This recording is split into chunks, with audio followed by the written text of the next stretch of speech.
So my showing of Blue Eyes was at the Prince Charles Cinema in Leicester Square, London. I'll get the worst bit out of the way. The toilets, downstairs men's toilets, were absolutely quite terrible.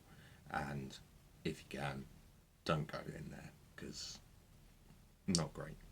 Otherwise, staff were really good. I spoke to about 3 people. They were all quite friendly, quite informative, very helpful, and proactive, which is nice. Nice to see.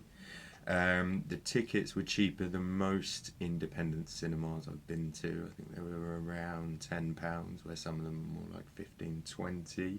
But then the confectionery, like popcorn and a Coke we got, I think, was a little bit more expensive. Um, so, but nowhere near as much as chains like View or Empire or Cineworld.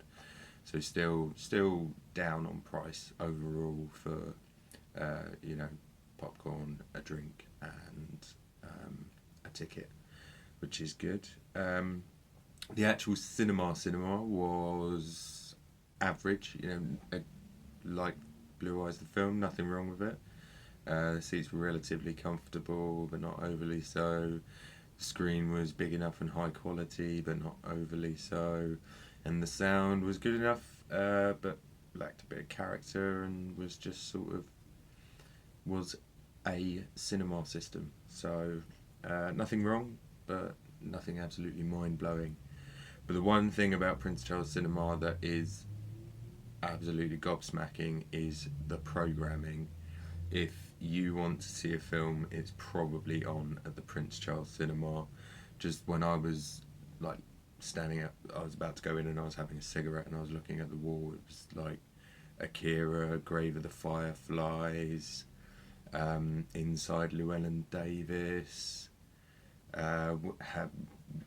were How We Move in the Shadows, the new New Zealand film with Flight of the Conchords members, and then other stuff when I just flicked through the website: Citizen Kane, Clerks, 2001: A Space Odyssey, Sing Along, Mean Girls, The Iron Giant, and Princess Mononoke, which I'm pretty sure I'm going to buy tickets to tomorrow because I love that film, and it's nice to see older Studio Ghibli films getting a screening.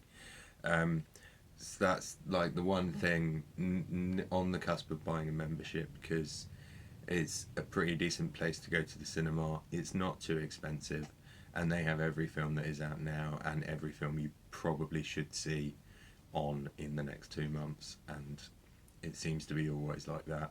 So just out of this world and so impressed. The only other one that I've actually paid attention to that even comes close is the Everyman chain, and I think that they've got at least 5 cinemas, and Prince Charles Cinema is a standalone. So can't really beat that, and that's what going to the cinema is really about: seeing lots of films. Doesn't really matter how posh it is or how bad the toilets are. Just pick a film that's on one of their not new programs and go see it, because you'll probably enjoy it even if you haven't heard of it before. So if you find yourself in Leicester Square with nothing to do for a few hours, that is definitely a big recommendation, and I cannot stress enough how amazing it is, and you should definitely check it out because brilliant, absolutely amazing. And maybe I will see you at the Princess Mononoke screening, which I think is at the end of March. So thank you for watching. Hope you've enjoyed it, and I hope you've been informed. Yeah, again, great cinema. Definitely go see something there.